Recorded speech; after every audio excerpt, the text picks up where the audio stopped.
Presented by Unique Films. Unique Films. Mix by happy digital recording studio Chanpatia.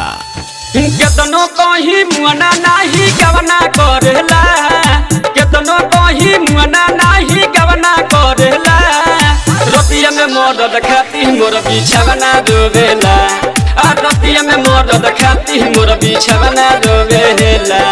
जोरता जवानी जैसे लवना जोरेला, जोरता जवानी जैसे लवना जोरेला। रतिया में मदद खाती मोर बिछवना डोबेला, रतिया में मदद खाती मोर बिछवना डोबेला। बिछवना डोबेला, बिछवना डोबेला।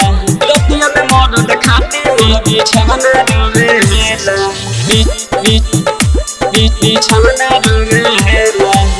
जब जब कहीं सखी कहे ना देला, अभिले ना भइल हमार होगा लखेला, होगा लखेला। जब जब कहीं सखी कहे ना देला, अभिले ना भइल हमार होगा लखेला।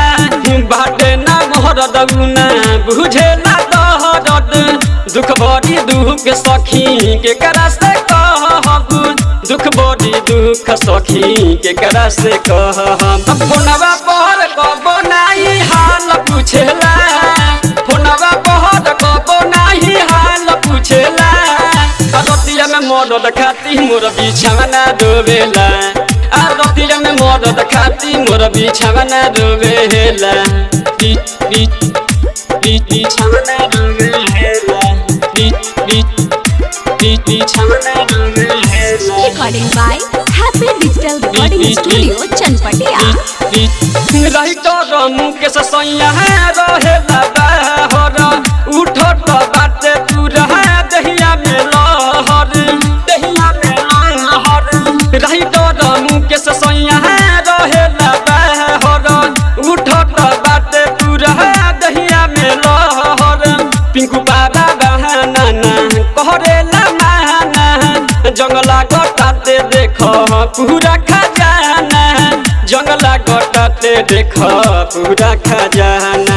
देखे खातिर कहिया से मोर अखिया तरसेला, देखे खातिर कहिया से मोर अखिया तरसेला। रतिया में मदद खाती मोर बिछवना डोबेला, रतिया में मदद खाती मोर बिछवना डोबेला। हैप्पी डिजिटल रिकॉर्डिंग स्टूडियो सावु विवाह भवन के पीछे वार्ड संख्या 6 चनपटिया।